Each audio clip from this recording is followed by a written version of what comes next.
बिस्मिल्लाहिर्रहमानिर्रहीम। अस्सलाम वालेकुम। पाकिस्तान क्रिकेट में बहुत कुछ चल रहा है।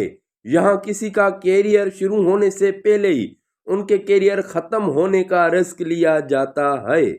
और उसके अलावा पाकिस्तान के कैप्टन मोहम्मद रिजवान ने प्लेयर्स के साथ बहुत बड़ी मीटिंग की थी, जो कि बांग्लादेश के अगेंस्ट जो मैच होना था उससे पहले। तो प्लेयर्स बड़े फ्रेश हो चुके थे। उन उनके ऊपर कोई भी बॉडी लैंग्वेज जो थी उनकी कोई भी ऐसी नहीं थी कि 2 मैचेस वो बुरे तरीके से हारे हैं अपने ही मुल्क में, अपनी ही चैंपियंस ट्रॉफी में जहां ये होस्ट हैं। लेकिन वो बहुत खुश लग रहे थे। मोहम्मद रिजवान ने ऐसा क्या कहा जो सारे प्लेयर्स खुश नजर आ रहे थे। इस वीडियो में ये सब आपको हम बताने जा रहे हैं। अगर आप हमारे चैनल पर न्यू हो तो चैनल को सब्सक्राइब और वीडियो को लाइक जरूर कीजिएगा। अगर टिकटॉक या फेसबुक पर देख रहे हैं तो पेज को फॉलो जरूर कीजिएगा। पढ़ते हैं वीडियो की तरफ। सबसे पहले बात करेंगे कि यहाँ पर किसी का कैरियर शुरू होने से पहले खत्म किया जाता है। जैसे कि यहाँ देखें, अब सलमान अली आगा ओडीआई में बेहतरीन परफॉर्म कर रहे हैं। जैसे कि मोहम्मद रिजवान के साथ मिलकर ट्राई नेशन जैसा खेले, ये अभी शुरू हुए हैं क्योंकि ये यंग हैं। ये आगे चलकर बहुत बड़े प्लेयर होने जा रहे थे, लेकिन उनको T20 का कप्तान बनाकर वहां पर उनका कैरियर खत्म किया जा रहा है। क्योंकि यहाँ पर बासित अली ने एक मजे की बात की है, क्योंकि ये बासित अली कभी यहाँ पर सिलेक्टर्स भी रह चुका है, कभी ये अंदर मैनेजमेंट में, बोर्ड में, पीसीबी में रह चुका है। अंदर की बातें इनको मालूम है, इस वजह से ये ऐसी बातें करते हैं। अब उन्होंने कहा है कि यहाँ जो न्यूजीलैंड के अगेंस्ट जो T20 खेला जाएगा उसमें जो सलमान अली आगा को कप्तान बनाया गया है उसको बल्ली का बकरा बनाया गया है। इसको ज़िबा किया जाएगा और इसका कैरियर शुरू होने से पहले ही खत्म किया जाएगा।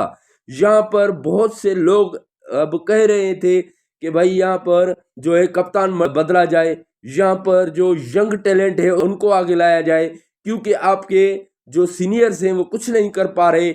ये सिर्फ जो फैंस हैं या जो जर्नलिस्ट हैं या जो ऐसा कहा जाए जो साबका क्रिकेटर्स हैं जिनकी टीवी पर प्रोग्राम्स हुए थे, जो चैंपियंस ट्रॉफी का मुआहदा हुआ था, हर टीवी चैनल वाले ने किसी न किसी साबका प्लेयर्स को बिठाकर उनकी राय मांगी थी। तो सब कह रहे थे कि भाई यही तो हार रहे हैं ना, आप यंग टैलेंट को ऊपर लाओ और उनके साथ जाओ कहीं ना कहीं। अब वो न्यूजीलैंड जा रहे हैं क्योंकि न्यूजीलैंड का टूर टफ टूर होने जा रहा है।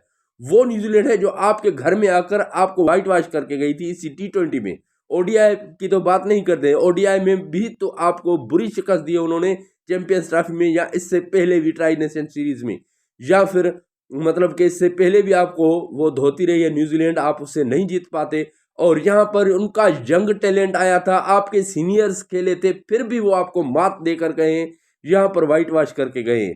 और अब आप वहाँ के लिए यंग टैलेंट को भी भेज रहे हैं और यहाँ पर सलमान अली आगा को कप्तान भी बनाया हुआ है। और हालांकि ये खबरें आ रही थी कि मजबूत उम्मीदवार था यहाँ पर शादाब खान को आगे चलकर T20 का कप्तान बनाया जाएगा, लेकिन अभी बल्ली का बकरा बनाया गया है। अगर चाहे यहाँ पर परफॉर्मेंस अच्छी नहीं आई तो फिर सलमान अली आगा को भी हटाया जाएगा और सारा ये जो यंग टैलेंट यहाँ पर लाया गया है वो भी बाहर किया जाएगा। वही रिजवाना, वही कप्ताना, जो कहे जाते हैं कि भाई रिजवान और बाबर आजम की इतनी हाक बैठी हुई है, इतनी उनका ग्रुप मजबूत है कि उनको कोई निकाल नहीं सकता। तो ये सिर्फ इन्होंने ड्रामा रचा है। अगर ये कामयाब हो जाते हैं तो फिर कुछ ना कुछ आगे नया होगा, लेकिन यहाँ पर और कुछ नहीं हो सकता। उसके अलावा मैंने कहा जो कि यहाँ पर मोहम्मद रिजवान ने ऐसी श्योरिटी दी थी प्लेयर्स को, जब 2 मैचेस हारे थे तो सारे परेशान थे, तो उनको श्योरिटी दी गई थी कि आपका नंबर कहीं नहीं जाने वाला, आप सिलेक्ट होंगे टीम में, आपको नहीं निकाला जाएगा। यहाँ पर ये धब्बा जो आएगा, ये जो निकाला जाएगा, यहाँ सिलेक्टर्स को निकाला जाएगा और जो मतलब कोचेज हैं उनको हटाया जाएगा। क्योंकि यहाँ पर देखें 2 साल के अंदर अंदर, 2 से 3 साल के अंदर अंदर, बल्कि 6 मंथ के अंदर अंदर यहाँ पर काफ़ी 1 दर्जन तक चेयरमैन बदले गए हैं और 1 से 2 दर्जन तक सिलेक्टर्स और कोचेस बदले गए हैं। तो अब इन्होंने यही सोचा था कि सिलेक्टर्स और कोचेस बदले जाएंगे, और ये मीटिंग की थी जहां पर मोहम्मद रिजवान ने, जो कि एक प्लेयर ने यहाँ से ये बात लीक करके ड्रेसिंग रूम का जो माहौल है उसकी बात लीक करके एक कोच को बताया, जैसे आकिब जावेद को बताया। तो आकिब जावेद ने ये स्टैंड लिया है, अब वो गुस्से में भी हैं। इस वजह से ही मोहम्मद रिजवान और बाबर आजम को बाहर किया गया है, क्योंकि इन बंदों ने ये सोच बिठा दी है कि भाई किसी प्लेयर्स को कुछ होने वाला नहीं है, हम उनकी जिम्मेवारी रखते हैं। यहाँ पर देखें भाई, शाहिद आफरीदी ने भी कह दिया है, ये देखें शाहिद आफरीदी ने भी ये कहा है कि भाई जो कि 117 या 120 के स्ट्राइक रेट वाले कप्तान को हटाकर आप 60 वाले स्ट्राइक रेट वाले कप्तान को ला रहे हो, ये अच्छा अमल नहीं है। लेकिन ये भी एक सीरीज के लिए होगा, इसके बाद इसको हटाया जाएगा। और यहाँ पर उन्होंने एक बड़ी बात कही है कि यहाँ पर साइम अय्यूब को कप्तान बनाया जाएगा, आगे चलकर जब वो फिट होंगे, आएंगे, टीम में शामिल होंगे, उनको कप्तान बनाया जाएगा। हालांकि साइम अय्यूब अगर वो टैलेंटेड है, अगर वो ज़हनी हिसाब से होशियार हैं, तो ये ऑफर कभी भी कबूल नहीं करेंगे, क्योंकि उनका करियर अभी शुरू हुआ है। बड़ी स्ट्रगल किए यहाँ तक साइम अय्यूब ने पहुंचने के लिए। अगर वो जल्दी के कप्तान बन जाते हैं तो उनकी परफॉर्मेंस भी शायद बाबर आजम की तरह खराब ना हो जाए, और वो भी यहाँ से हम खो ना दें। इसलिए हम कह रहे हैं कि भाई प्लेयर्स का कैरियर शुरू होने से पहले ये ख़त्म कर दें। सलमान अली आगा पर अब ये वार हो रहा है, अगर वो कामयाब हो गए तो सबको बता देंगे, लेकिन यहाँ पर अगर कामयाब नहीं हुए, क्योंकि यहाँ पर 70-80% नहीं लगता कि ये कामयाब होंगे न्यूजीलैंड के अगेंस्ट। न्यूजीलैंड इन पर हावी भी है और उनके मुल्क में खेलने जा रहे हैं, तो कहाँ से ये जीत पाएंगे। अब देखिए, मैं आपके नज़र में थोड़ा सा पुराना कप्तान एक रखता हूं, जो कि सरफराज अहमद की सूरत में था।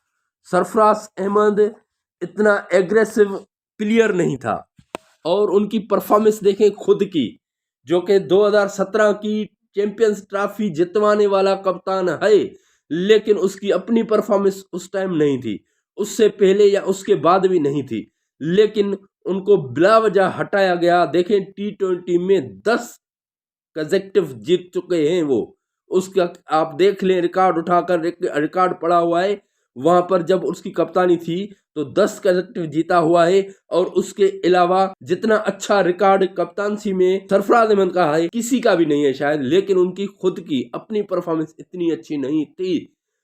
उसकी अपनी परफॉर्मेंस चाहे अच्छी ना हो, लेकिन वो टीम को साथ लेकर चलने वाला बंदा था और टीम को जितवा रहा था।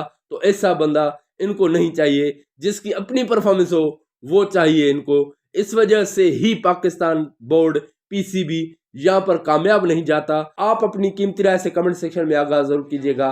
दुआ करते हैं कि आप जहां भी होंगे अपने अहल खाना के साथ खुश और खैर आफियत से होंगे। मिलते हैं अगली वीडियो में। खुदा हाफिज।